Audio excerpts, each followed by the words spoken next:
자, 오늘은 브리튼 섬이 어떻게 저 멀리 신비로운 선사시대의 땅에서 강력한 로마 제국의 일부가 되었는지 그 엄청난 여정을 한번 따라가 보려고 합니다. 우리가 아는 잉글랜드, 그 이전엔 브리타니아가 있었죠? 그럼 브리타니아 이전에는요? 대체 무엇이 있었을까요? 자, 이제 기록된 역사가 시작되기도 훨씬 전, 그야말로 시간의 안개 속으로 함께 걸어 들어가 보시죠. 이런 분위기를 정말 잘 표현한 말이 있어요. 역사학자 토마스 호지킨의 말인데요. 그는 이걸 저 위대한 역사적 경계 너머에 있는 그 무한하고 희미하고 또 안개 낀 시대를 조금 더 들여다보려는 시도라고 했거든요. 정말 멋진 표현이죠?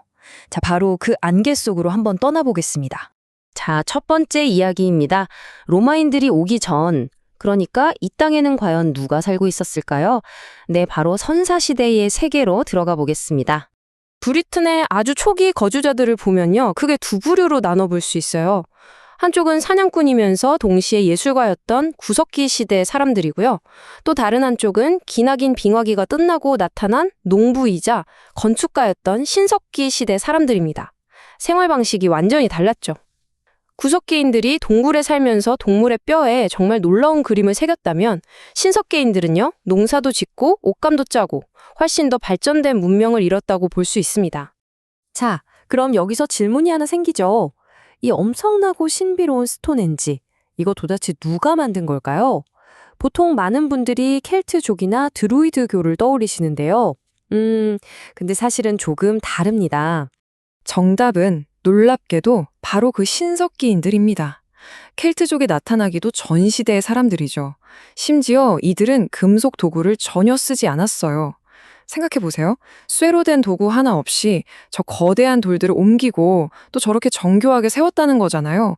이건 뭐 그 자체로 정말 경이로운 기술력이라고 밖에 할 말이 없네요. 그리고 시간이 흘러 드디어 켈트족이 이 섬에 등장합니다. 크게 보면 두 번의 물결로 나뉘어서 들어왔다고 할 수 있어요. 첫 번째 물결은 청동을 다루던 고이델족, 다른 말로 게일족이고요. 그리고 두 번째 물결이 바로 철을 사용했던 브리톤족입니다. 이 브리톤족이 이 섬에 브리타니아라는 이름을 붙여준 사람들이에요. 그리고 바로 이들이 훗날 로마가 맞서 싸우게 될 바로 그 주인공들이 되는 거죠. 자, 이제 드디어 브리튼 섬이 역사의 무대에 공식적으로 등장하는 순간입니다. 글자로 기록된 역사 말이죠. 어떻게 등장하냐고요? 바로 그 이름도 유명한 로마인 율리우스 카이사르와의 첫 만남을 통해서입니다. 때는 기원전 55년. 바로 카이사르가 첫 번째 탐사 원정을 시작한 해입니다. 당시 갈리아, 그러니까 지금의 프랑스 지역을 거의 다 정복한 상태였거든요. 그러다 보니 저 도버 해협 너머에 있는 신비로운 섬에 자연스레 논독을 들이게 된 거죠. 그런데 말이죠. 카이사르의 침공은 두 번 다 좀 허무하게 실패하고 맙니다. 패턴이 거의 똑같았어요. 일단 소규모 병력으로 상륙해요. 그러면 브리튼족의 아주 격렬한 전차 공격에 맞닥뜨리죠. 그런데 진짜 문제는 그 다음입니다. 바다에서 끔찍한 폭풍우를 만나서 함대가 큰 피해를 입는 거예요. 결국엔 별수 없이 갈리아로 후퇴할 수밖에 없었죠. 한마디로 예측 불가능한 해협의 날씨가 제대로 그의 발목을 잡은 셈입니다. 아니, 천하의 로마가 왜 브리텐을 그냥 내버려 뒀을까요? 그 이유를 엿볼 수 있는 아주 재미있는 기록이 있습니다. 바로 유명한 웅변가 키케로가 남긴 글인데요. 뭐라고 썼냐면, 우리는 이미 그 섬에 은 한 푼 없고 노예를 빼면 어떤 전리품도 기대할 수 없다는 걸 안다. 이거예요. 감이 오시죠? 한마디로 그렇게 고생해서 정복할 만큼 값어치 있는 땅이 아니라고 판단한 겁니다. 자, 그러니까 핵심을 정리해보자면 이겁니다. 카이사르가 시도했던 소위 정복은 사실상 실패로 끝났다는 거. 브리튼은 독립을 지켜냈고 카이사르는 더 급하고 중요한 갈리아 전투 때문에 브리튼에 다시 돌아올 여유가 없었던 거죠. 그렇게 브리튼은 로마의 기억 속에서 잠시 잊힙니다. 자, 이제 다음 시기로 넘어가 보겠습니다. 카이사르가 떠나고 로마가 본격적으로 다시 쳐들어오기까지 거의 100년이라는 시간이 흐르거든요. 역사가들은 이 시기를 긴장의 세기라고 부르기도 합니다. 과연 이 100년 동안 무슨 일이 있었을까요? 이 시기 브리튼에는요, 문자로 된 기록이 거의 없어요. 그럼 우리는 이 시대를 어떻게 알 수 있을까요? 바로 동전입니다. 동전을 통해 당시 왕들의 존재를 엿볼 수 있거든요. 코미우스의 아들들이나 심지어 셰익스피어 희곡 신벨린의 실제 모델이었던 쿠노 벨리누스 같은 왕들이죠. 그래서 동전 왕시대라고도 부르는데 재미있는 건 이 동전들이 시간이 갈수록 점점 더 로마 동전처럼 세련되게 변해간다는 점입니다. 이게 뭘 의미할까요? 바로 이 100년 동안 브리튼이 완전히 고립된 섬이 아니었다는 겁니다. 로마 스타일의 동전을 만들었다는 것부터가 그렇죠. 심지어 왕들끼리 다툼이 생기면 쫓겨난 왕이 로마 황제에게 가서 저 좀 보호해주세요 하면서 망명하는 일도 있었어요.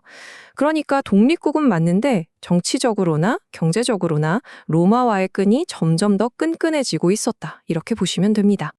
그리고 마침내 이 긴 이야기의 클라이맥스에 도달했습니다.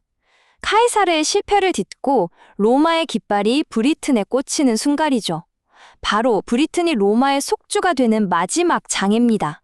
카이사르라는 대영웅도 실패했던 일을 해낸 인물. 누굴까요? 바로 클라우디우스 황제입니다.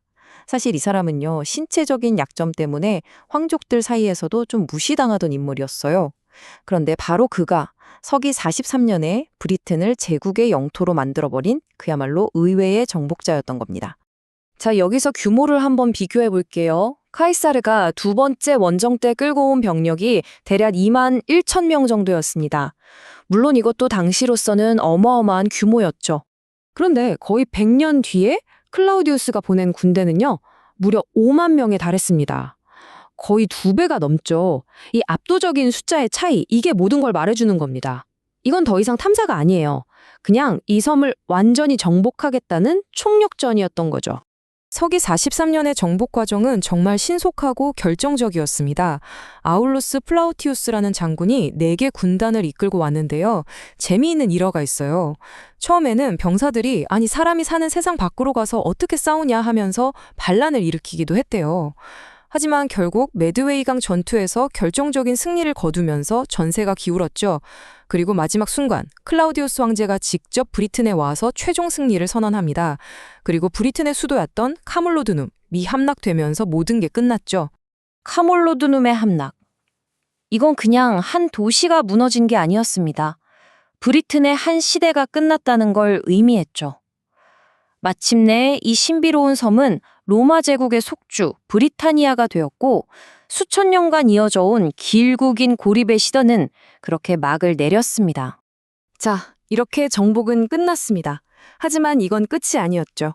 오히려 새로운 시작이었습니다. 앞으로 이어질 400년간의 로마 통치.